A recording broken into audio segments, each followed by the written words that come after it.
Salmo 133, y luego vamos a orar.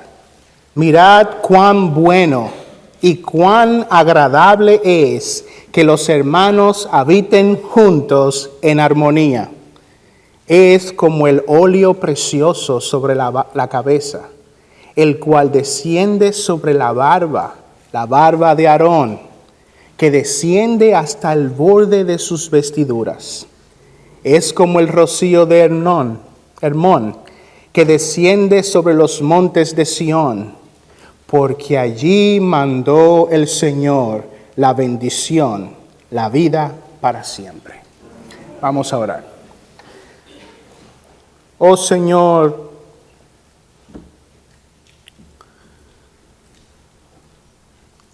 sé con nosotros en esta mañana. Tú conoces muy bien la necesidad que tu iglesia universal y local necesita de una unidad bíblica. Ten misericordia de nosotros, Padre, y que este tema, Señor, sea de sumo provecho para nosotros. Ven con tu Espíritu, oh Padre Celestial, te necesitamos. Te rogamos, asístenos en esta mañana, en el nombre santo de Cristo Jesús. Amén. Hermanos, nuestra generación, el mundo en el que vivimos, en los últimos años ha disfrutado de un gran avance tecnológico en términos de comunicación. Hoy, con el simple uso de un teléfono celular, podemos conectarnos con casi cualquier persona en cualquier espacio o lugar del mundo. Hemos avanzado mucho en el tema de la comunicación. Esta capacidad tecnológica ha hecho que nuestra generación se jacte de esa capacidad. Se jacta de ser la generación más conectada de todas. Sin embargo, cada vez más sale a flote la triste realidad de que aunque tenemos grandes avances tecnológicos para estar juntos, estamos cada vez más separados. Es como una familia. Llega a mi mente la imagen de una familia. Están todos sentados en la mesa, van a compartir un alimento. Pero con cuánta frecuencia la familia está junta en la mesa, pero cada uno de ellos está en su mundo digital, con un celular en la mano. Todos y cada uno en lugares diferentes están juntos en la mesa, pero no están unidos. La tecnología no parece, hermanos, habernos unido más. La tecnología parece que nos está separando aún más. Esa es la realidad de nuestra sociedad hoy día. Ahora, el Salmo 133 nos presenta una imagen totalmente diferente a la que vemos en nuestra sociedad. Este salmo muestra la imagen de una hermandad que habita junta. Una hermandad que habita junta, unida. Hombres y mujeres que no solo están juntos en un mismo espacio y tiempo, sino que comparten una fuerte e íntima unión espiritual. Este grupo de hombres y mujeres no son una logia. Este grupo de hombres y mujeres no son un club social. Ese grupo de hombres y mujeres no son un partido político. Ellos son una iglesia. Y esta iglesia habita junta de forma armoniosa, en una relación que este salmo describe como una que es buena y agradable. Este Salmo 133 es conocido como el Cántico Gradual de David y es parte de una pequeña colección de unos 15 salmos que van desde el 120 al 134. Algunos creen que estos fueron salmos que fueron recopilados para ser cantados por los peregrinos que iban cada año a Jerusalén a celebrar ciertas fiestas. Independientemente de la razón por la cual se escribió, es claro que este salmo está hablando de la unidad del pueblo de Dios. Ese es el tema, la unidad del pueblo de Dios. Y esa enseñanza, hermanos, puede ser aplicable a toda la iglesia, tanto en términos universales como a la iglesia local. Ahora, hermanos, noten que lo primero que podemos ver en ese capítulo de Salmos, es que se nos está presentando una declaración o una afirmación. Es lo primero que notamos. En el verso 1 se nos presenta una declaración. Mirad cuán bueno y cuán agradable es que los hermanos habiten juntos en armonía. Fíjense lo primero que nos dice es mirad, mirad. Mirad es una palabra esencial para que podamos entender el tono de este salmo. Esta declaración tiene el propósito de expresar sorpresa o deleite y quiere llamar la atención de todos los lectores a lo que se va a introducir luego. El Señor dice, mirad, pon atención, presta atención a lo que voy a mostrarte. Ahora, ¿a qué quiere el Señor que nosotros le prestemos atención? El Señor quiere que nosotros prestemos atención a lo bueno y lo agradable que es que los hermanos habitemos juntos en armonía. El Señor quiere que abramos nuestros ojos, que nosotros nos fijemos, que observemos con nuestros ojos la importancia de que los hermanos habitemos juntos. Ahora fíjense que no dice midan cuán bueno es. Dice observen, miren. No dice medid cuán bueno es esto. Dice mirad. Y la razón por la cual dice mirad y no medid es porque la unidad de la iglesia es algo que ninguna medida humana podría dejarnos conocer. Lo bueno y lo agradable de la unidad de la iglesia es algo inmensurable, no es medible. Por eso dice cuán bueno, cuán agradable. Porque la unidad de la iglesia es buena y agradable como muy pocas cosas lo son. Es inmensurable, no podemos medirlo. El Señor nos quiere mostrar que la unidad de la iglesia tiene cualidades muy raras, cualidades que rara vez se encuentran juntas. Abre tus ojos, mira, la cualidad de la iglesia unida es extraña, es rara, porque tiene cosas que muy rara vez se encuentran juntas. Dice, cuán bueno y cuán agradable es. En ocasiones podemos encontrar cosas que son buenas, pero no son agradables. Podemos pensar en una medicina. Nuestro cuerpo está enfermo, necesita un medicamento. Ese medicamento es bueno, pero en ocasiones las medicinas saben muy mal, no son agradables. Yo no conozco a la primera persona que diga, ¡ay, qué bueno estuvo esa inyección! La inyección es buena, pero el dolor que produce no es agradable. Ahora también hay cosas que son agradables, pero no son buenas. Y los padres sabemos cuánto le encantan a nuestros hijos los caramelos. Pero también sabemos que una gran ingesta de dulce le hace mal al cuerpo. Los caramelos son agradables. De hecho, la Reina Valera lo traduce, mirad cuán bueno y cuán dulce. Es agradable, pero no es bueno. Hermanos, a diferencia de muchas cosas que conocemos que son buenas pero no agradables, o que son agradables pero no buenas, la unidad de la iglesia es una armoniosa relación que es tanto buena como agradable al mismo tiempo. Y el Señor dice, abre tus ojos, observa, porque la unidad de la iglesia es buena y es agradable. Ahora noten que la unión de la iglesia se presenta aquí como algo que también es consistente y continuo. Dice el versículo 1, mire ahí, mirad cuán bueno y cuán agradable es que los hermanos habiten juntos en armonía. Habiten juntos.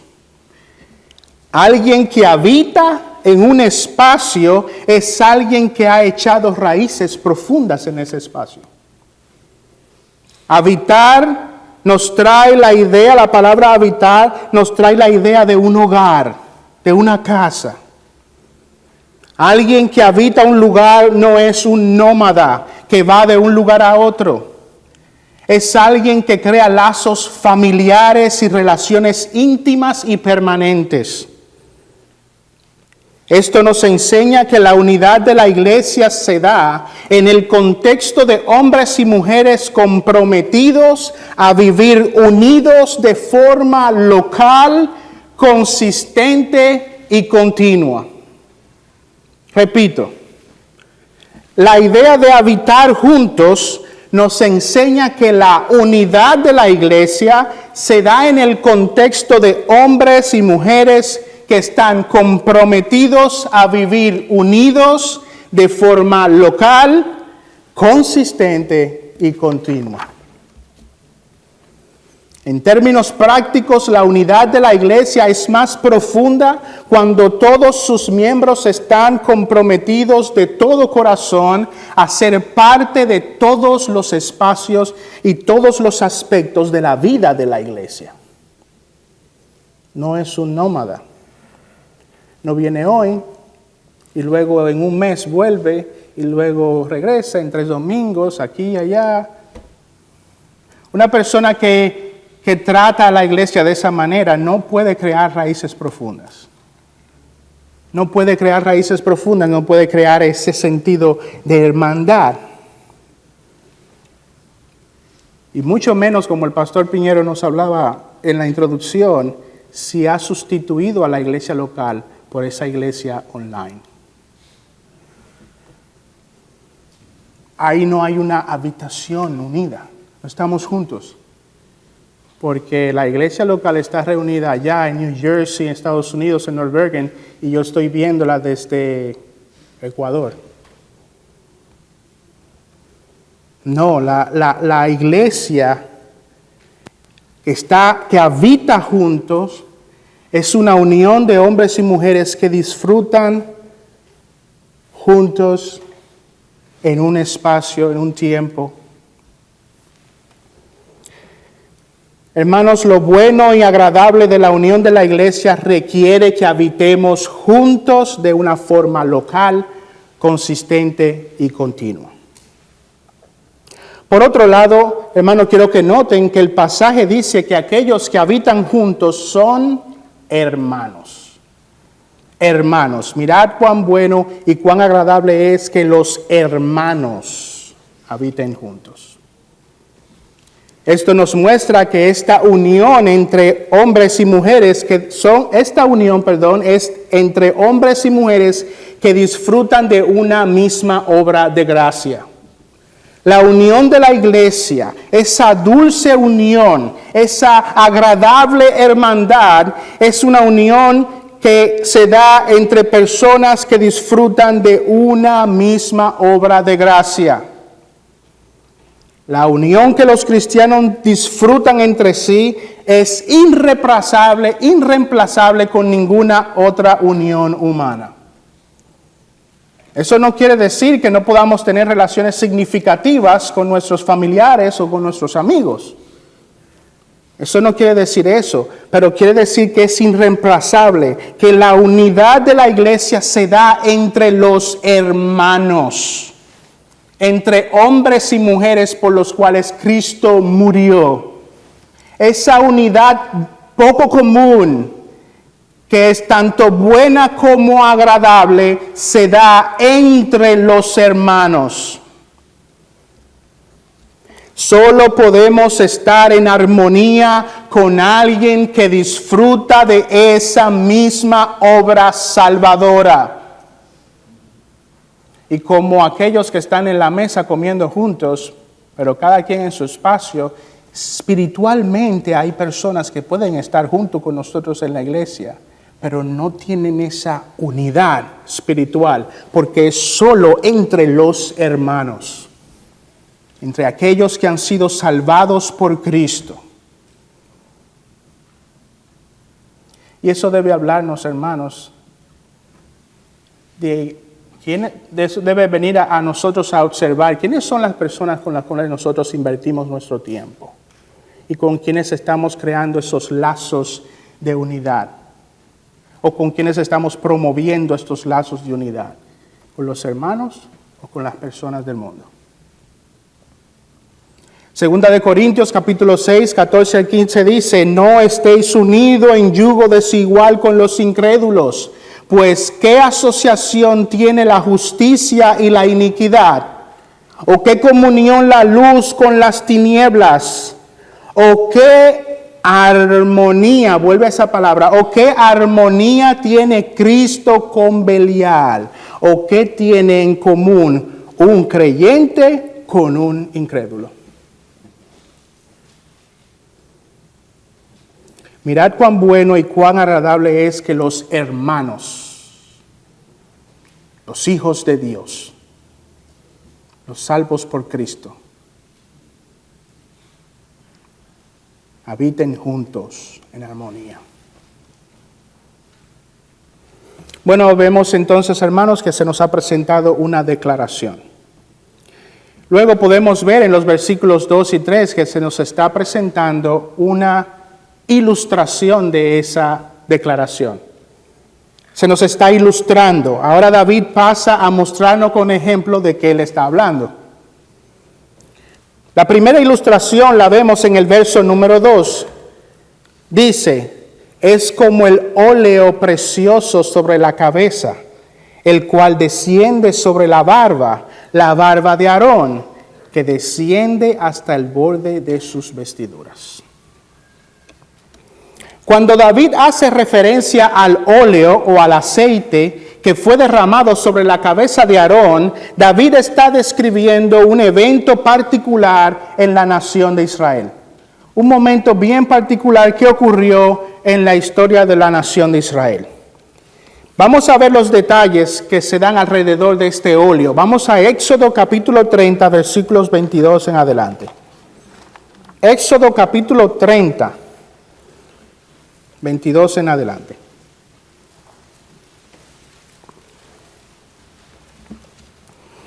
David dice: la unidad de la iglesia es como esto. Es como el óleo que desciende sobre la barba de Aarón.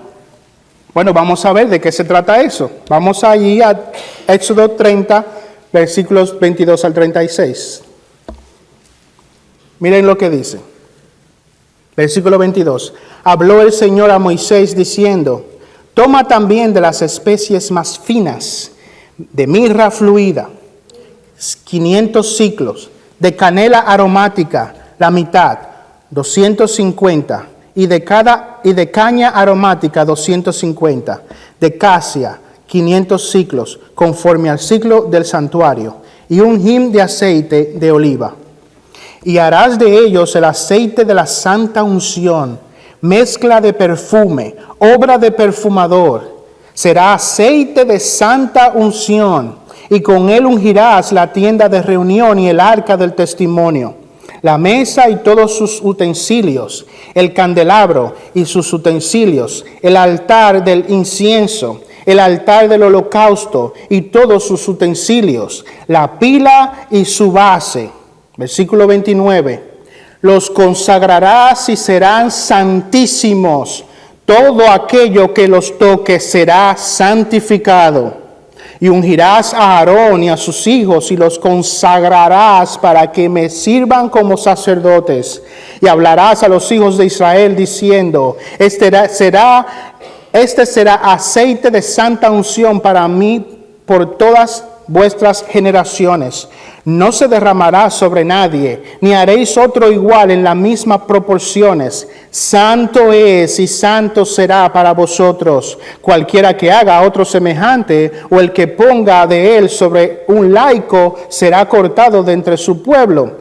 Entonces el Señor dijo a Moisés: toma especias estacte, uñas aromáticas y gálbano, especias con incienso puro, que haya de cada una igual peso. Con ello harás incienso, un perfume, obra de perfumador, sazonado, puro y santo. Y molerás parte de él muy fino y pondrás una parte delante del testimonio en el tabernáculo de reunión, donde yo me encontraré contigo. Santísimo será para vosotros. Un texto largo, pero ahí nos está describiendo el propósito que había en la creación de ese óleo, de ese aceite. Este pasaje narra cómo el Señor había encomendado a Moisés a que inaugurara el sacerdocio levítico y inaugurara a Aarón como el primer sumo sacerdote de la nación de Israel. Para eso el Señor vino y proveyó una receta divina. Y para que con esa receta se preparara un aceite con el cual tendría que ungir a Aarón, a sus hijos y también a varios de los objetos que se encontraban en la tienda de reunión. ¿Cuál era el propósito de eso? El propósito de esto era consagrar como santo todo lo que ese aceite tocase para la adoración y el servicio a Dios. Ahora esta consagración no solo santificaba al sacerdote y a los objetos, sino que preparaba a los sacerdotes y al lugar de reunión para recibir la presencia de Dios. Y molerás parte de él muy fino, y pondrás una parte delante del testimonio y el tabernáculo de reunión, donde yo me encontraré contigo, dice el Señor. ¿Qué entonces David nos quiere enseñar cuando dice que la unión de la iglesia es como ese óleo que desciende de la barba de Aarón? Bueno, esto nos quiere enseñar que la unión de la iglesia local es un medio de santificación y también un recordatorio de la presencia especial de Dios en medio de su pueblo. Cuando la iglesia habita junta, el Señor utiliza nuestra unión para santificarnos. Y esa unidad de la iglesia es un recordatorio visible de la presencia especial de Dios en medio de su pueblo. Miren lo que dice un comentarista. ¿Qué cosa tan sagrada debe ser la unión de la iglesia cuando se puede comparar con este aceite? El aceite era muy fragante, con una fragancia muy agradable. Pero lo más importante es que era un símbolo de santidad.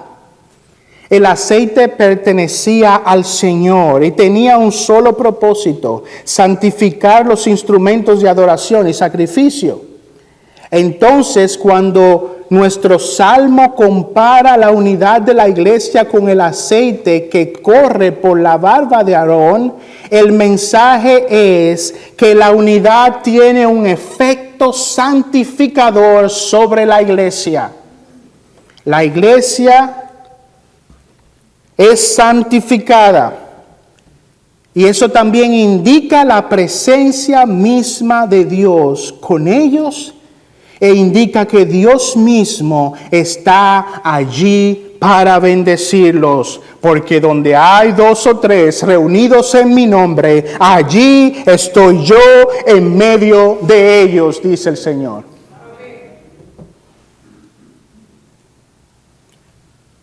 ¿Qué dice entonces una iglesia que no está unida? Si una iglesia unida se santifica, si una iglesia unida habla de la presencia del Señor en medio de su pueblo, ¿qué dice una iglesia que no lo está?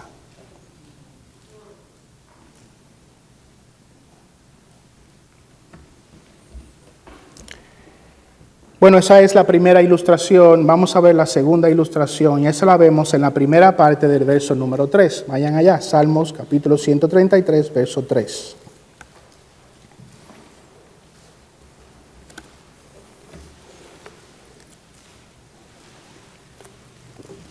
Dice, es como el rocío de Hermón que desciende sobre los montes de Sión. El monte de Hermón es una montaña de unos 9,000 pies de altura y cuyo pico está cubierto de nieve por gran parte del año. Una de las cualidades del monte Hermón es que tiene el más pesado rocío y la mayor cantidad de precipitaciones de agua en ese sector del Oriente Medio. El Hermón es una importante fuente de agua para los altos del Golán y todas las regiones al sur de Israel. Gran parte de esa agua corre hacia el mar de Galilea y desde allí pasa por Jerusalén hasta el mar Muerto.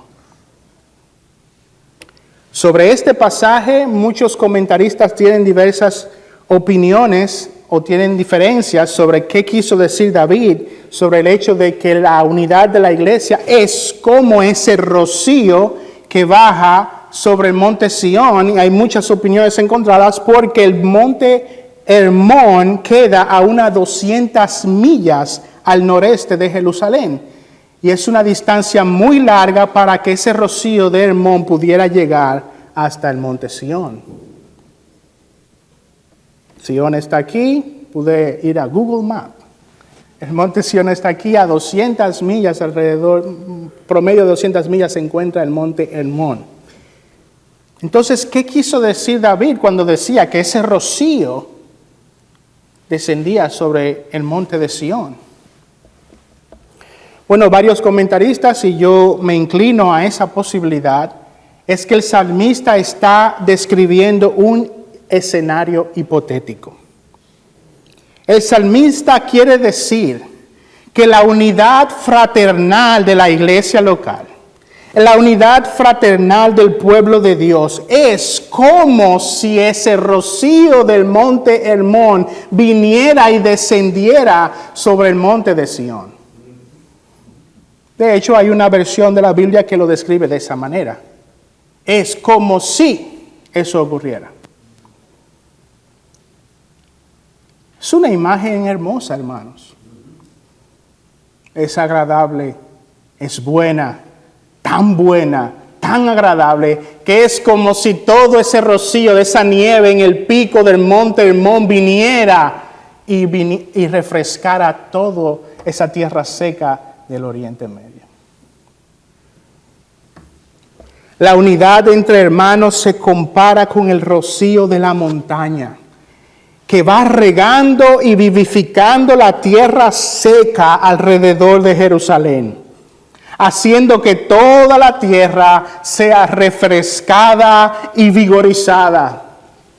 Hermanos, somos santificados, refrescados, vivificados, bendecidos cuando estamos unidos en armonía. Oigan lo que dice un comentarista. Después de un periodo de sequía, deseamos la lluvia. Y deseamos que sea larga y constante. Y nos regocijamos cuando llega. Así, dice el salmista, es la unidad entre los hermanos. Hay una similitud entre el óleo y el rocío. Ambos descienden. Ambos describen la unidad como una bendición que viene del cielo, que fluye, se difunde y se dispersa. El versículo 2 es la bendición de la santidad como un grato aroma. El versículo 3 es la bendición del refrigerio y la hidratación vivificante. La unidad es una bendición excepcionalmente rica, llena de una gran abundancia de beneficios. Es una fuente de felicidad y placer. Continúa diciendo, es una completa locura. Dice el comentarista, es una completa locura descuidar la búsqueda de la unidad en la iglesia. La santa unidad de la iglesia no solo produce un aroma agradable, sino que también produce buenos frutos para el pueblo de Dios.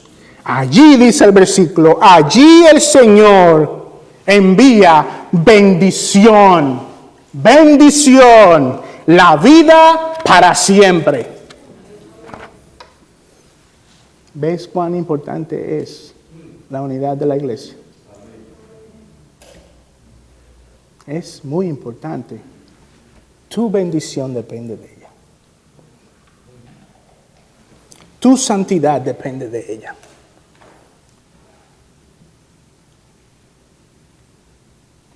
Hermanos,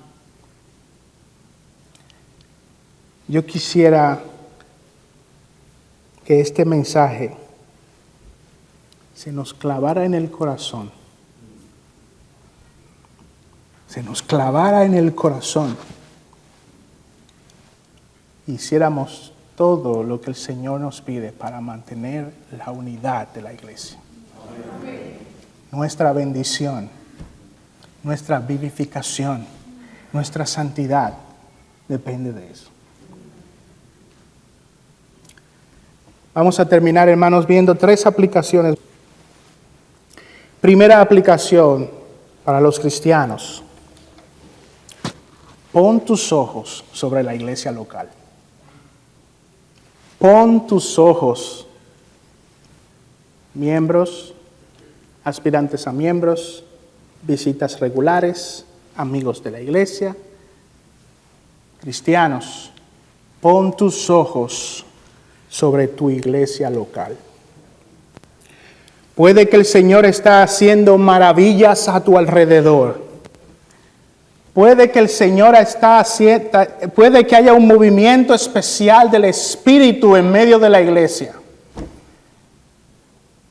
Pero tú estás como la esposa de Lot, mirando hacia atrás, poniendo atención a la destrucción y al caos, en vez de mirar hacia adelante la bendición de Dios para ti. Pon atención, mirad cuán bueno y cuán agradable es que los hermanos habitemos juntos en armonía. Mirad, y puede que el Señor esté precisamente por su Espíritu dándonos esa unidad, pero tú no la estás mirando.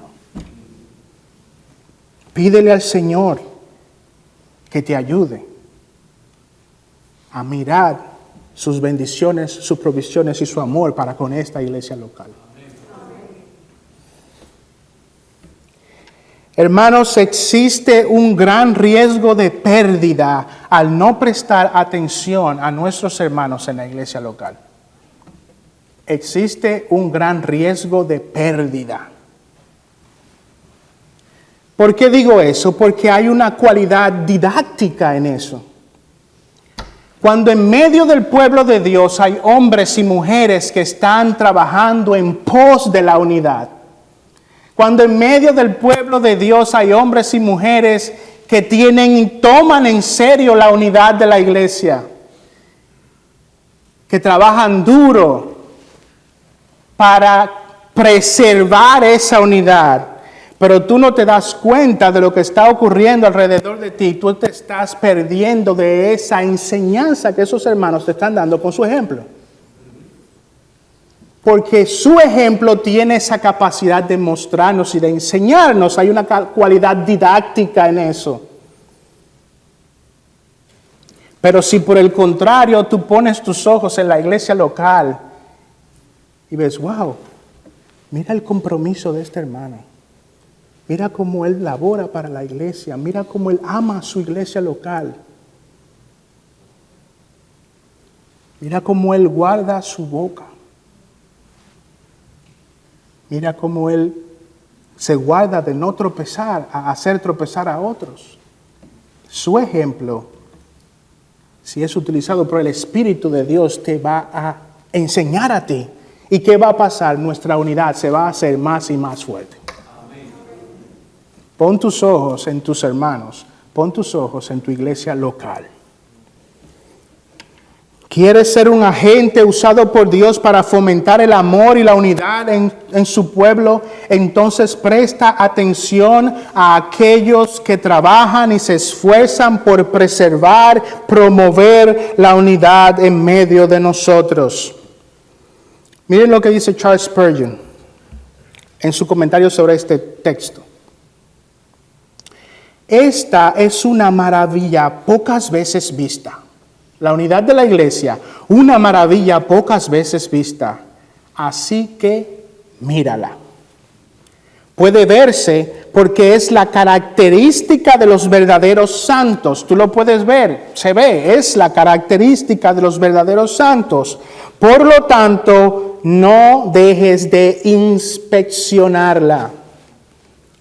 Te cautivará la unidad de la iglesia y esos ejemplos y esos hermanos que trabajan y se esfuerzan para preservar esa unidad, te cautivará para que la imites. Así que tómalo, así que anótalo bien, dice Spurgeon. Presta atención, imita, anótalo bien. Dios lo mira con aprobación, por tanto, considéralo con atención.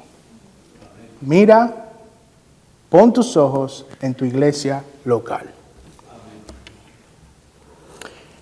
En segundo lugar, como segunda aplicación, hermano, esfuérzate por promover, defender y preservar la unidad de tu iglesia local.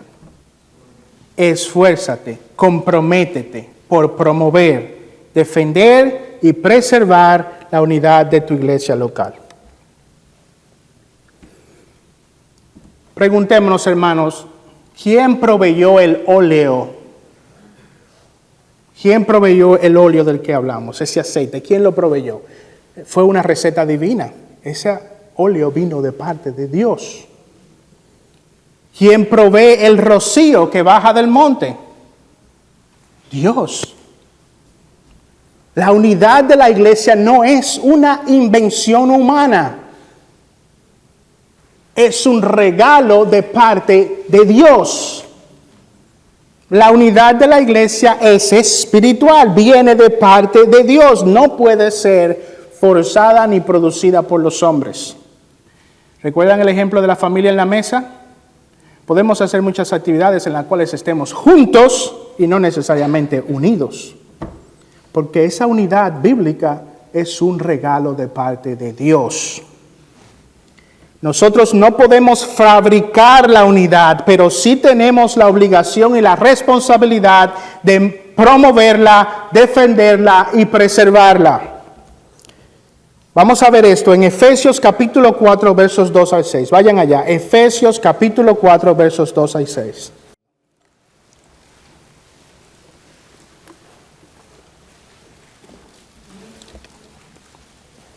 Dice el pasaje, Efesios, libro de los Efesios, capítulo 4, versos 2 al 6. Con toda humildad y mansedumbre, con paciencia, soportándoos unos a otros en amor. Versículo 3.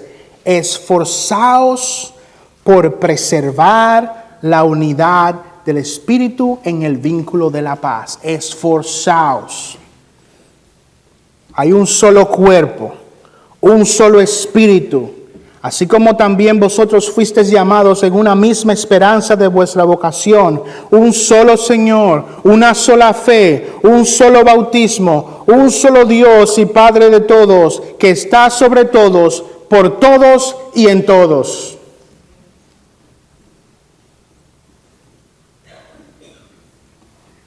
El regalo divino y la bendición de la unidad no excluye tu responsabilidad. Esforzaos. Esforzaos. Se dice por preservar, no dice por fabricar. Esforzaos por preservar esto que yo le doy a la iglesia. Promuevan, defienden, preserven la unidad de la iglesia. Promover, defender y preservar la unidad de la iglesia nos va a costar, hermanos. No es barata, gratis. Nos va a costar. Nos va a costar porque nosotros continuamos siendo hombres pecadores, caídos. ¿Por qué viene la disputa de ustedes? Por ese pecado remanente que hay en nosotros. Hay que luchar contra el pecado. Pero sobre todo, o también nos va a costar porque el diablo no quiere la unidad de la iglesia. Satanás no quiere la unidad de la iglesia. Ahí mismo en Efesios capítulo 4, en el versículo 25, en adelante dice, por tanto, dejando a un lado la falsedad, hablad verdad cada cual con su prójimo, porque somos miembros los unos de los otros. Airaos, pero no pequéis, no se ponga el sol sobre vuestro enojo. Versículo 27, ni deis oportunidad al diablo, porque el diablo no quiere la unidad de la iglesia. Nos va a costar porque tenemos que luchar contra un enemigo feroz, el diablo mismo. Versículo 30. Ni entristezcáis al Espíritu Santo de Dios, por el cual fuiste sellados para el día de la redención. Sea quitado de vosotros toda amargura, enojo, ira, gritos, maledicencia, así como toda malicia. Sed más bien amables unos con otros, misericordiosos, perdonándoos unos a otros, así como también Dios os perdonó en Cristo. Hermanos, la unidad de la iglesia nos va a costar, porque Satanás está en contra de eso y porque nuestros pecados necesitan que luchemos en contra de ellos, porque nuestros pecados nos pueden llevar a la desunión de la iglesia. Tercer y último lugar, hermanos, toma en consideración las implicaciones que tiene nuestra unidad para el avance del Evangelio.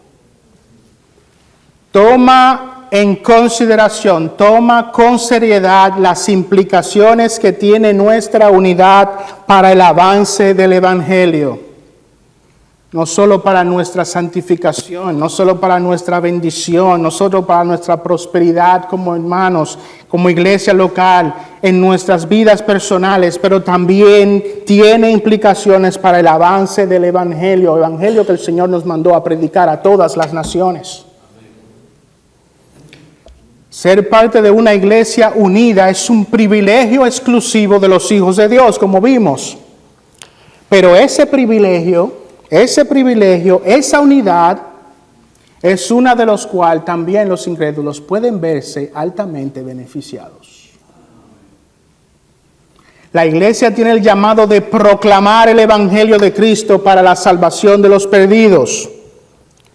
Pero ¿cómo van a creer que ese Evangelio es real si no ven una iglesia que encarna esa unión? ¿Cómo pueden creer que ese Evangelio es real si no ven a una iglesia que encarna esa unión que ese Evangelio puede y produce? Hermanos, la unidad es entre hermanos y es producida porque el Señor en su misericordia trajo la palabra, el Evangelio, y nos salvó, nos limpió, nos hizo hermanos. Pero ¿cómo el incrédulo va a creer que ese Evangelio, que es el que produce esa unidad, si esa unidad no está ahí? ¿Cómo yo puedo creer que ese Evangelio es real si yo voy a la iglesia y lo que veo son problemas y contiendas y chismes y divisiones?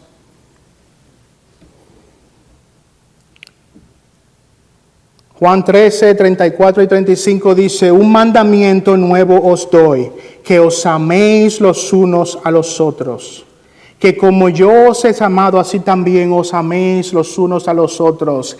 En esto conocerán todos que sois mis discípulos, si os tenéis amor los unos para con los otros. No tenemos ni que hablar, porque el Señor puede utilizar nuestra unidad para mandar un mensaje poderoso a este mundo de divisiones, de guerras, de problemas, de chismes, de contiendas. El Evangelio es real. El Evangelio viene a la vida de la gente y la transforma. Y en un mundo de divisiones y de pleitos puede tomar a un pueblo y unirlos. Hermano, la Iglesia Unida es un poderoso testimonio de la obra de redención de Cristo. Vamos a Juan 17, versos 18 al 24.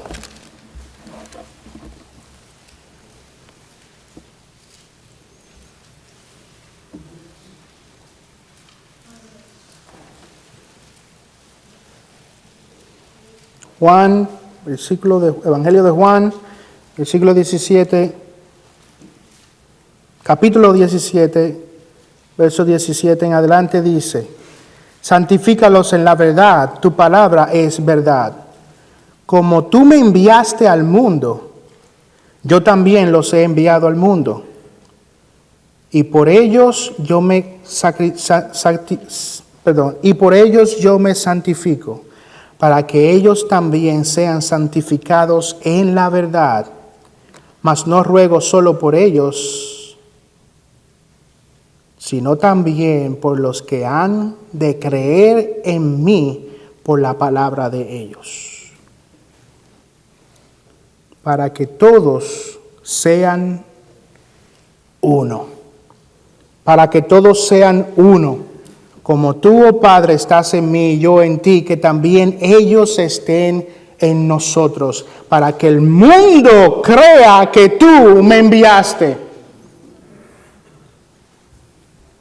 Para que el mundo crea que tú me enviaste. La gloria que me diste les he dado para que sean uno, así como nosotros somos uno. Para que el mundo vea que la obra poderosa del Evangelio es real. Hermanos, pidamos al Señor que nos ayude cada vez más a estar unidos. Que el aroma de una iglesia unida sea evidente en medio del pueblo aquí en la iglesia reformada de North Bergen. Y que con nuestra unión podamos proclamar el hermoso evangelio del Dios bendito. Amigo, estás aquí sin el Señor. Considera estas cosas, porque el evangelio fue enviado para que, usado por su Espíritu, pueda transformarte y cambiarte, y con Él unirte a un pueblo. Quiere el Señor, hermanos, que amplíe, que nos ayude a preservar la unidad de esta iglesia local. Vamos a orar.